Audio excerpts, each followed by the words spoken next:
Hey, I'm Jon Gordon with Positive University, and I am with my friend Nick Hayes. Nick Hayes is a former Navy SEAL. We met at the Miami Heat. He was working with the team. He's worked with a lot of teams. Nick, tell us about what you do when you go in and you work with a team like the Miami Heat or the Atlanta Falcons. What does that look like? Hey, John. First of all, thanks for having me on Positive University. I appreciate it. It's always good to connect. So in the past with sports teams, it's always kind of taken a different look depending on where the team is at in their development.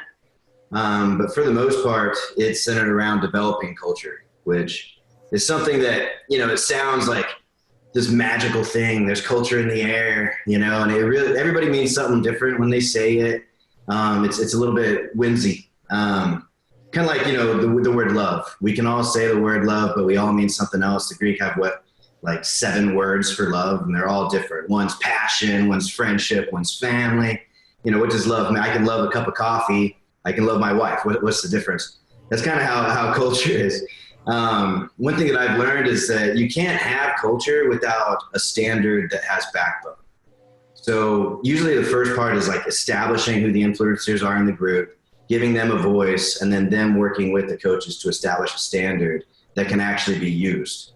It's got to have muscle. And then that develops the people, and the people in turn develop a culture that outlives it. So, it's a little bit more complicated than that, but I think that's the down and dirty. But you work with them to build winning teams. What does it mean to build a winning team? Yeah, there's a lot of different ways to win. I think for a coach, I enjoy coaching coaches too. And I think one of the wins for them is learning how to deal with personalities that they've had a hard time dealing with. That's something that you see in professional athletics all the time. So that's a win for them. When it comes to the team, the win might just be getting on the field to play. When the individuals start experiencing incremental wins and that becomes part of their culture, then, when it comes to wins and losses, that starts taking care of itself. It starts with the small steps, right? What are a few of those steps? As far as with the team or with the coaches or both? I think with the team. Yeah, with the team, I think the first part is that everybody feels like they belong to something that's bigger than themselves. When you're serving yourself, it's going to take you somewhere. It's kind of like talent. Talent's going to get you places. It's going to get you really far, but only so far. It plateaus. And in professional sports, everyone's talented. Everyone's good. And that's just not going to get you there. That's what got you where you are, but that's not going to make you a championship team, right? Talent's only going to take you so far. So this kind of draws from my special operations experience. But one of the greatest things about serving in a SEAL team was the fact that 1, we believed in the mission. We knew that we were going out to do something great. 2, we believed in each other and we loved each other. And anytime things got really hairy, really crazy, all the stuff you read and hear about, it was never about, I never closed my eyes and envisioned some American flag waving behind me or heard some music or like Rocky IV in the background. There's no moment like that. It's just about the guy next to you. Everything gets very visceral, very simple. It's about the man next to you. And when teams realize that they have to do their job so that their buddy can do his, and he's doing his job so that I can do mine. When it becomes about the person next to you and a mission that's bigger than yourself, then you're going to go to the next level. That's going to give you that extra 5% advantage on your adversary. So how does being a Navy SEAL or a former Navy SEAL, you risk your life for our country every day. How did that prepare you for the work that you do now and working with these teams, helping them become stronger, better, selfless? Like, what did you have to go through to help them go through what they're going through? It's a collective story. I remember being 12 years old and 2 of my best friends, actually here, I keep this picture around. I'll grab it for you. This is funny. So here's a picture of me and one of my best friends in the world. He's still active duty, so I won't say his name. 12 years old in front of SEAL Team 5. We begged our parents to take us out there and take a tour of the compound. Just always wanted to do it, right? And when I get my mind set on something, I'm going to do everything I can to make it happen. So I didn't get there until after I was in college, and we invaded Iraq in March of '03. So I dropped out immediately. My story began as a college dropout, which is funny. I have paper now on the walls, but a good way to start, right? But that's where my journey began, was setting my eyes on something when I was young and then doing whatever it took to make it happen. It was a long road. Just getting to the trainings, SEAL training, is challenging. I mean, there's a lot of tests that you have to pass. There's a lot of politics that have to go right. There's contracts that need to be, really reviewed, and they'll try to get you there. So there's a lot that can go on. And then you get there, and now finally you get to participate in the hardest military training in the world. So that's, a whole nother problem in and of itself. One thing I learned in Hell Week, I think, was probably the most pivotal moment for me in training, was that you can laugh your way through anything. If you can laugh at the devil, he can't hurt you, right? I learned that real quick, that no matter how cold it got, no matter how the sun's going down, bleeding into the ocean, everybody's getting all poopy faced and depressed and thinking, woe is me, we got so much longer to go. I was with I'm a short guy, right? So this, but I'm like, 4'9". No, I'm just kidding. I'm like 5'5". Look like one of the dwarfs from Lord of the Rings. And they put me with a bunch of other short guys. So they call us the Smurf crew, affectionately.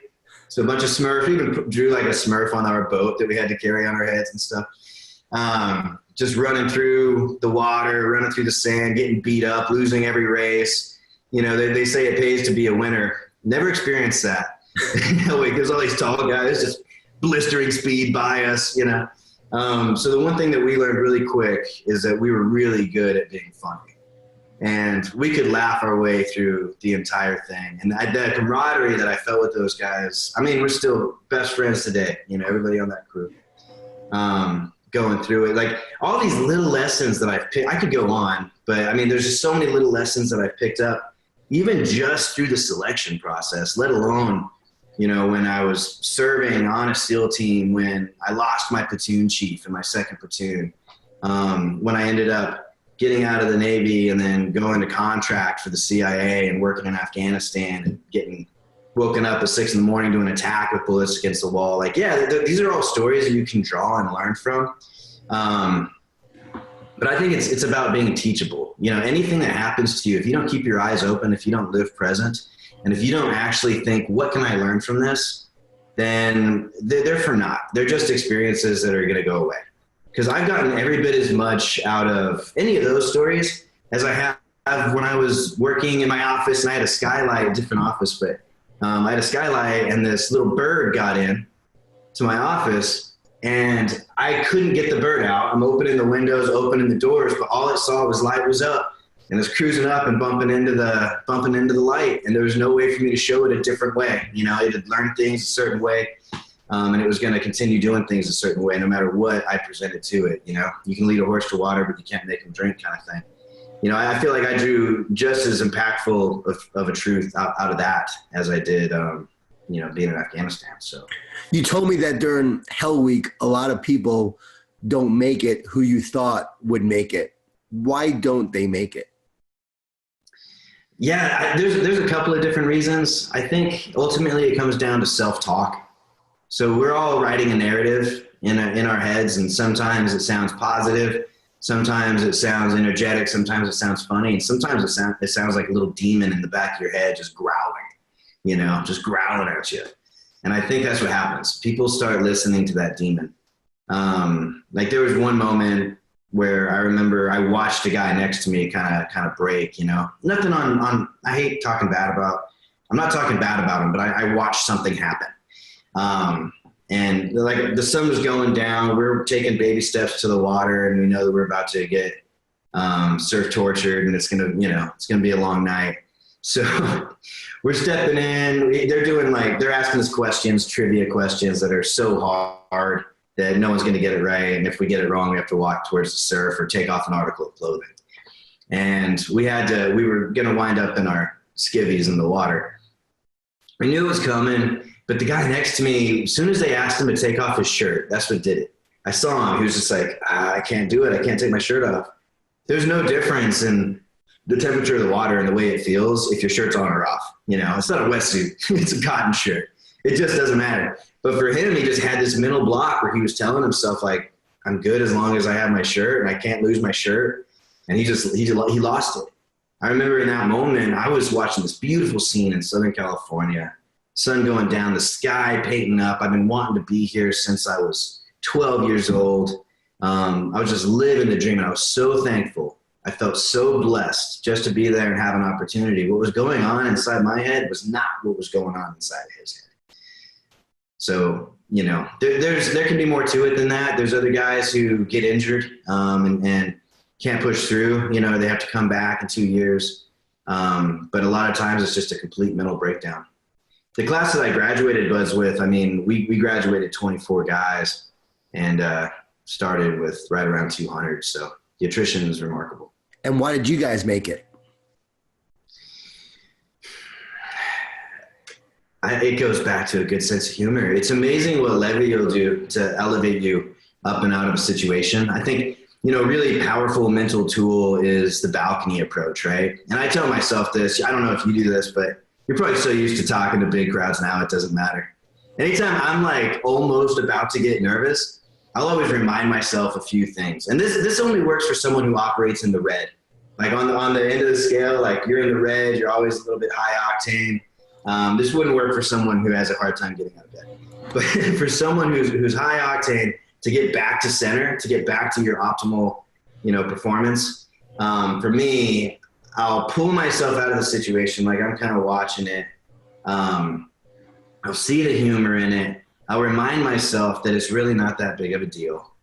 This is almost a little bit morbid, but I'll remind myself that in 200 years, no one's even going to remember my name. No one's going to know that this happened. No one cares. And I'm the only person who cares about it right now. It just doesn't matter. And that has a way of getting me to a place where I can allow myself to have fun and enjoy it and not be so self-critical. Because guys like us struggle with being self-critical, I think. You know, probably anybody you would have on here to interview is going to be a high performer and is going to be critical of themselves. And it's really important to remind ourselves that it's okay. Nothing's that big of a deal, and we need to enjoy this. It's our obligation to this life that God gave us is to enjoy it. And the people who made it through that training are able to enjoy anything. I mean, it's just the way it is. There's a great book by Stephen Pressfield, Gates of Fire. Have you read that book? No, I've heard of it though. Yeah, man, it's awesome. And it's kind of it's like that movie 300, you know, Sparta and Thermopylae and Leonidas, only it's based on history. It's pretty accurate. But there's a scene where they're all out there training in the woods, and they have these shields, and they're trying to knock over trees with their shields because, you know, men were hard right then. And so they're training hard, and there was a joke like, hey, what's the difference between they cuss when they say it, but we'll call it like a potty hole, right? You can curse. You can curse. I cuss? Okay. So what's the difference between this shithole and that shithole? And the answer to the joke was, well, that one's the king's. Because the king and the soldiers and everybody would all train together, and they'd all live under terrible circumstances. And, you know, he kind of talks about how the worse the situation gets, the better the humor is. And that's something that I have experienced all over the world. In any training environment, even through heavy loss and tough times, you know, levity will elevate you from the situation. That's a common thread in special operations. You don't just work with sports teams, you also work with business teams. Do the same principles apply? Yeah, absolutely. You know, it's something we've talked about, but it's funny how the laws of team dynamics are similar to the laws of physics in that, you know, it doesn't matter what part of the world you're on, what context you're in, you know, they work upside down, you know. So high functioning teams are very similar in professional athletics as well as corporations. There is nuance. Professional athletics have a constant rotation. So there's always fresh blood. So as teams go, you stay in that storming, norming, forming phase for longer, and it's built into the system. Corporations don't have that. And that's one reason why, you know, like in the 1970s, the average lifespan of a company on the S&P 500 was like 30 years, 30, 40 years. It was super long. In 2016, it was 3.5. So right now what's happening is corporations are getting comfortable and they're staying in that congruence model. What's worked, and it's going to continue working and we're going to improve incrementally. You have a shelf life if you do that. The world's evolving too fast. I mean, I feel old at 36. I'm like the old guy, you kids over here with your Twitters, like the world has just grown up and it's evolving so fast that companies have to figure out ways to, there's a term for it, ambidextrous leadership, which means, as a CEO, I'm operating the congruence model, doing what works over here. And then at the same time, I'm exploring blue water and new space. So I have exploitation and exploration, right? And I have to be able to do both, because you can't just explore without using the assets that you have available to you from the congruence model. So they have to happen in conjunction. And one thing that leads to infighting. So now you have problems with the team where these young kids are out exploring, are outperforming now. This happened on USA Today, but they're outperforming the old school way of doing it. So keeping that team together, it's tempting for a leader to separate the two parties and just kind of, I have a DBA. This is a different entity. We have a bit of a new series for these guys, but it doesn't work because now you don't have these assets. So getting those teams together and getting them to function in a way that they're constantly uncomfortable has been an exciting opportunity for me. And that's one thing that I'm pursuing right now. In the SEAL teams, we have a way of every 2 years we rotate. So you start a platoon, you go through some training, some professional development. So the first few months, if we need a breacher, then we send a guy to breacher school. He learns explosives and all that. Then he comes back. We send a guy to sniper school, And then after that, we move into the whole team training up, and then the whole team plus our assets training up, and then we deploy. Deployment's over. It's done.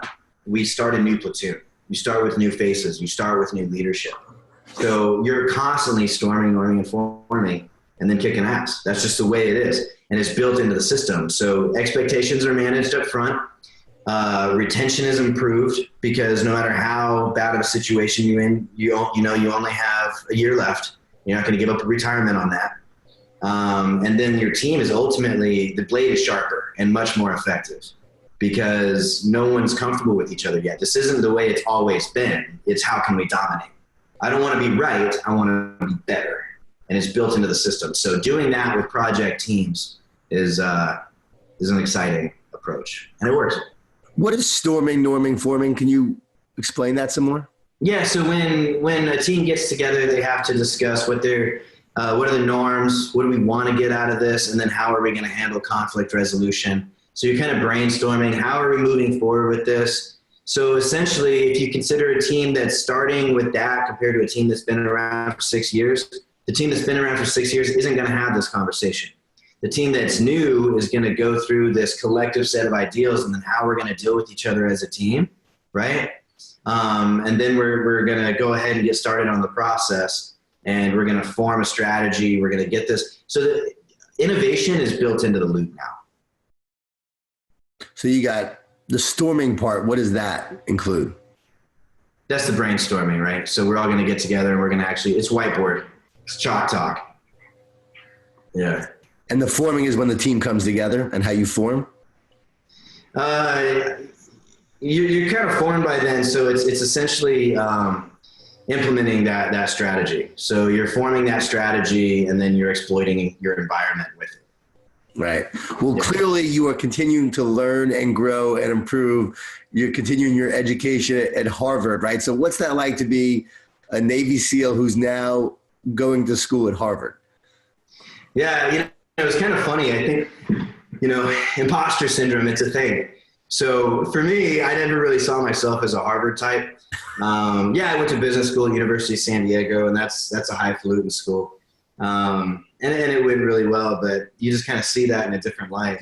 So I think when I first showed up there, I was a little bit reserved. I was a little bit quiet. I was there to learn. I just felt lucky to be there. Well, within like a week or two, it changed. I realized that I was in the right room, and that's one thing that I've consistently told myself is you never want to be the smartest, most talented guy in the room, right? You always want to have so much to learn. I've never been in a room that someone didn't have something to teach. That no matter what it is, everyone is better at something than me. And that's true at Harvard. There's guys who are just amazing accountants. There's guys that, are auditors for, one of the biggest companies in the world. There was a daughter of like the second wealthiest guy over in the UAE. Like, it was an amazing group of people. And I learned really quick that they were interested in what I had to say. And, one thing you told me one time is that it's my obligation to share my story with people who could use it. I took that to heart, man. And I started applying that. And that's when things at Harvard really started taking shape for me. A couple of the professors started giving me a stage. Before I left, they actually asked me to teach a lecture for half an hour on driving cultural change in organizations, which was a huge honor. So yeah, it was a confidence builder being up there. It really was. And having a group of people that you can kind of pull on your personal board of advisors and reach out to and bounce ideas off of, iron sharpens iron, right? And I have that internationally with those people, which is phenomenal. I mean, that's one thing that I've been committed to since I was a young guy and I found a mentor in my first platoon in the teams. He was a phenomenal guy. He grabbed a hold of me. And from then on, I made my kit look like his kit. I made my, equipment look like his equipment. And there's a lot of things that I can stand. I don't mind failing. I don't mind setbacks. Learning curve cost is a shame. That's something that I always try to mitigate because you can do that with proper mentorship, right? So I figure if the president's going to have a board of advisors, people who are constantly going to, welcome dissent and challenge his ideas and, this diverse team of people that are going to help him with his decision makers, why would I not build my life in the exact same function? So I grab people and just kind of put them in that role to where I have this personal cabinet that I can go to with professional problems, with personal problems, different people for different solutions, right? But that's something that has been invaluable to me at this age and this stage in the game.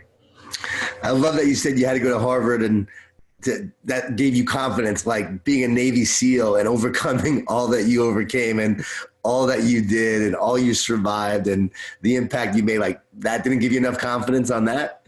Well, I'm a confident guy, but at the same time, my story is interesting. Like I said, it started as a college dropout, got to Buds, went through the training, made it straight through Hell Week, but the last timed evolution in Buzz was a 2-mile ocean swim. I had gotten a little bit cocky. I had asked Ivy to marry me and, planned a wedding and had a honeymoon, and it was all like 2 weeks after Buds ended, right? So I'm just like thinking I'm good to go. Nothing can touch me. And the last timed evolution in Buds, I failed it by 10 seconds, a 2-mile ocean swim, and I got rolled back. I got rolled to another class. And man, it crushed me. I had to go home that night and tell my wife, like, hey, I'm sorry. Your husband was 10 seconds too slow to give you a honeymoon. And I owned it. But man, I died a little inside. So, I went back, learned how to swim, I think I was like top 4 in the class with swim pairs. A lot of that, I had a great swim buddy, but, adapt and overcome, right? But then I get into the teams and roll down that road and then cross over to spend more time in Afghanistan and I'm contracting, and I hurt my back, so I had to get a spinal fusion. I would never work with the gun again. I had to make a change. And that's when I started consulting, and then things just kind of went that way. Every story that I have, if you were to look at my resume, there's all these bullet points that look incredibly exceptional. I mean, if you look at my resume, you're like, this dude is awesome. But if you actually know me and all the little fine print between every single one of those bullet points, fraught with failure, hundreds of failures between every single one of those high points. I'm no different than everyone else. I'm just being honest. Every one of us, who is successful, and you're like this too, you're super transparent, because that's where you learn from. That's what you can impart to other people. Hey, it's going to take another 50 of these, and then one of them's going to hit, man. Keep chugging, keep plugging away. So yeah, I'm confident. But I'm also very aware of the 360-degree spectrum of what is Nick, That's awesome. And that's what leadership is all about. And in that vein, I do an exercise called the Triple H. So I want to ask you first, the first H is, who is your hero? Who is my hero? Or one of your heroes? Like current or history? Just one of your heroes that if someone asked you who your hero is, who would you say?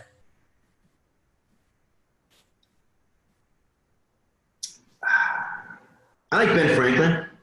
I'm a Ben Franklin guy. I like that, he didn't have to have his name on everything, didn't have to be in charge, but he was always in every conversation. Like the Declaration of Independence happened because him, John Adams, and Thomas Jefferson were getting a beer at the Green Dragon, So he got all the people in the right room.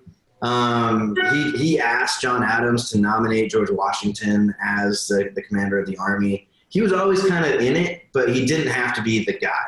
And I think there's something to be said for someone who's passionate about helping the context, furthering the cause, but it doesn't have to be about them. And you talked about your failures along the way. What's one of the hardships you faced that helped you become who you are today, a defining moment? This is good. I like this. A defining moment that helped me become who I am today. Yeah, I would say when I was young, I was in high school, I was kind of a rough kid. So I don't know, maybe it's just in the blood. So I won't go into it, but I wasn't that bad. I didn't mind exploring some of the capacities of what a SEAL does before I had the blessing of the government. So I don't mean anything to just like breaking into stuff. And I really enjoyed it. So my parents saw an issue with that. So they put me into a Christian school. They changed my context, and you become like the people that you're around. You can't drop an ice cube into a hot thing of coffee and both of them stay in the same state. Like the temperature will equalize. I don't know if I was the coffee or the ice cube, but I got plugged into a different environment. And it was my understanding of what Jesus was in that context of everybody wanted him to be a warlord, but instead he wanted to bring peace. And I think it was that moment when he said, render unto Caesar what is Caesar's and render unto God what is God's. And he pretty much like endorsed Caesar on the currency. And that's when they realized that he wasn't about what they were doing. But his message of passive resistance and grace has had the most influence on my life than anything else. And from a young age, that kind of grabbed me, and that's what got me speaking. So when I got out of the SEAL teams, it's not like I had to learn how to be a speaker. I'd been doing that my whole life, and that prepared me. And so, some of the mentality of finding the win-win, looking, bless and don't curse. Like you see it in my writings, you see it in my talks. There's always this influence that straight up just, comes from Jesus specifically. That's awesome. And then what's one of the highlights of your life? Man, the highlights of my life, there's so many of them. Like getting married was awesome, but taking her to Europe for 2 months and blowing a re-enlistment bonus. I was young. We didn't have kids, and they were like, hey, here's $60,000. I was like, we're going to spend this in Europe. So we cruised, and we went all the way over. There was at one point we were on this train in Bulgaria, and I had to jump off the train and fill up one of our Nalgene bottles because there's no water on this train. All they had was like warm beer, which we drank, but it made it worse. So I'm like filling up this water on this yak thing. There's people, there's like animals feeding. It was top fed, so I figured it was clean. Run back, jump onto the train. She's like, don't leave me. Like it was just a great trip for young people, and going to the Matterhorn and being in Zermatt. Man, it wasn't just the fact that I found somebody that I love so much and wanted to that I liked so much. Love's easy, but liking someone's company, that's something else, isn't it? And getting to explore that before kids was cool. Was it hard for your wife to be married to this Navy SEAL? She took it in stride. She did a phenomenal job. I think, when your job has the requirements such as the teams, you have to marry up. You have to marry up. And, she's a confident, strong woman. There was one time I actually left for 4 months and didn't even tell her where I was going. She still didn't know, and she just never questioned me. And she always understood that was part of it.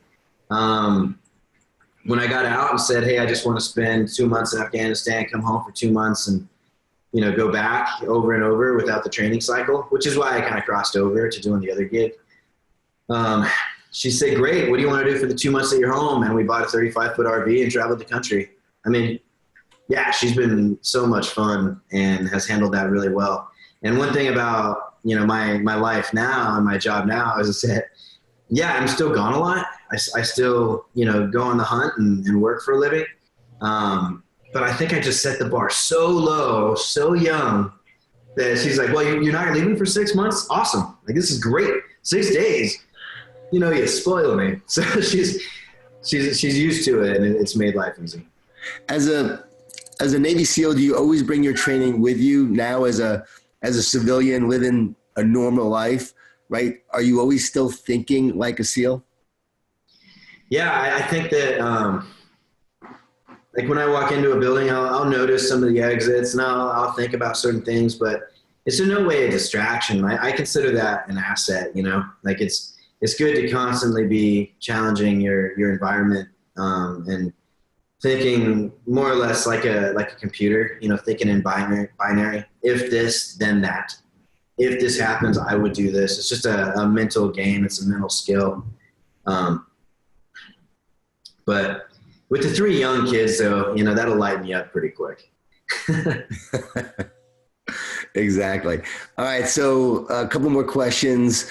What's your word for this year? Do you have a word that you want to be your word that drives you to be all that you're meant to be, or a word that you want to focus on? Yeah. My word for this year was rise.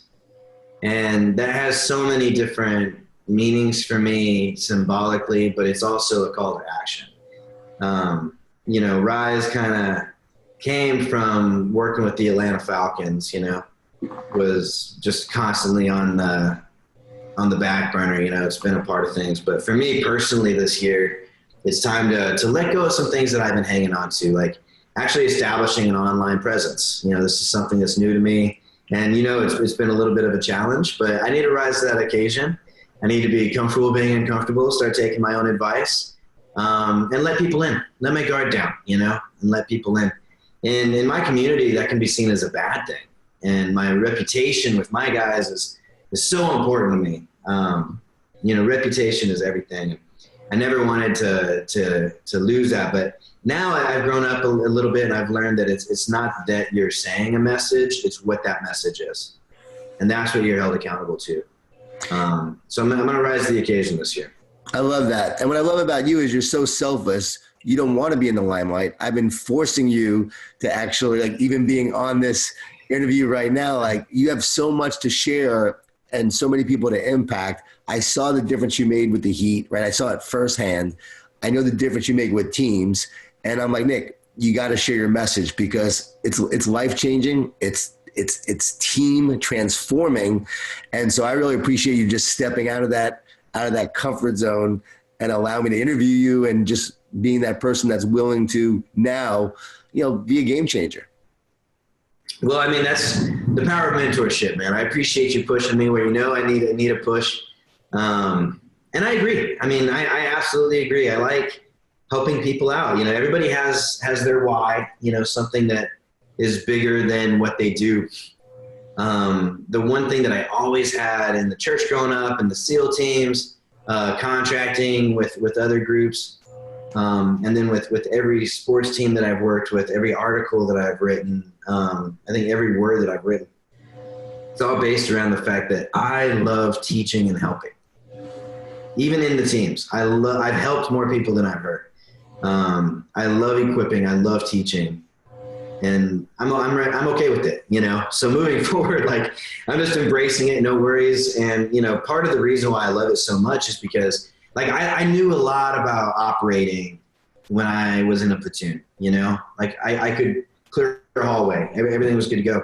But when I started teaching at the training detachment on the West Coast, that's when it went to the next level. Because when you're in charge of teaching guys who are platoon chiefs and have done 7 deployments, and you've done 2, like, that'll shake you up a little bit. You're going to spend some time in the books. You're going to ask some questions. You're going to make sure every word you say is correct because you're a steward of that information. And that's when my knowledge of the game went to the next level. And that's how I see this. It makes me a better person it makes me sharper. It gives me more tools when I'm constantly trying to equip other people. And as you know, you always learn as much as you give. Yeah. It's a learning experience for us too. Well, Nick Hayes, former Navy SEAL, current Harvard student, team builder, keynote speaker. Last question. What are you excited about going forward for your future? Yeah, so many things. From a physical level, I'm excited. Me and my wife are getting to that time of year where we're going to run our half marathon. We do one a year, and I love that training. I love the kids watching us be active and doing that. I'm really excited. But moving forward into this year, the thing that I am excited about most is the business strategy that I explained to you earlier, and helping teams in the corporate environment get to the next level. This is going to be really exciting because the curriculum is new. And a lot of it is a synthesis between my experience in the SEAL teams and Harvard level education, putting those two things together. And I can't wait to pay that forward. Nick Hayes, thank you for your service and thank you for your wisdom. Really appreciate you, buddy. Thanks, John. Nothing but love, man.